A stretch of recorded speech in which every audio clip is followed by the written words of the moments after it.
Hey, welcome back to MobilityWOD. Carl Paoli, super gymnast.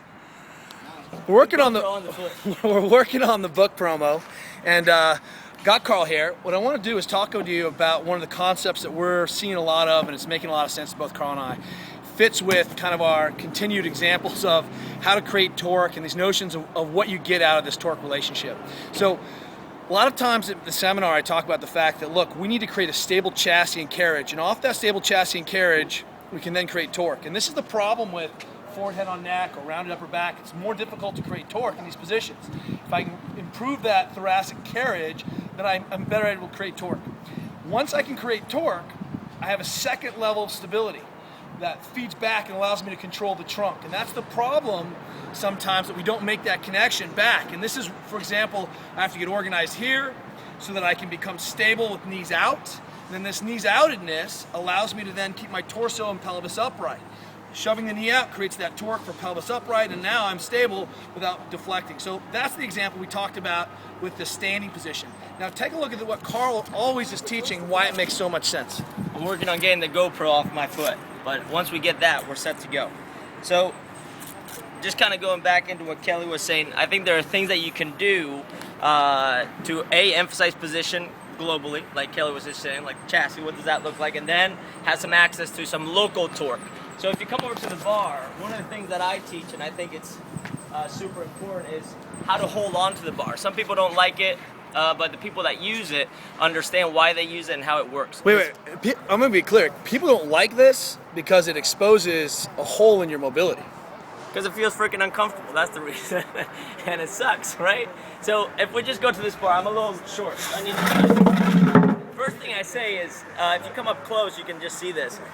If you can grip the bar and get your thumb all the way around the bar, where your thumb is touching index finger or middle finger, you can actually hook grip on the bar while hanging.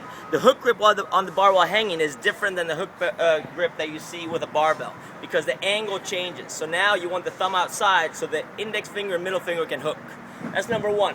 Hook gripping is going to force a little bit more tension, and this is what Kelly likes, is that the rib, my rib, and my wrist work together. When my wrist is closed up, my rib closes up, and now I have everything in the middle uptight and good. In the other language, the idea here is that when Carl is in that hook grip position, he's able to create better external rotation torque on the bar. This external rotation torque on the bar allows him to be a little bit more engaged at the shoulder, and because he's engaged at the shoulder, he's able to maintain this neutral position. This goes back the other way. Say if you were throwing something, keeping the rib cage down allows you to create torque, and then you don't end up breaking and internally rotating. True, and the thing is, it works really well when you do the following.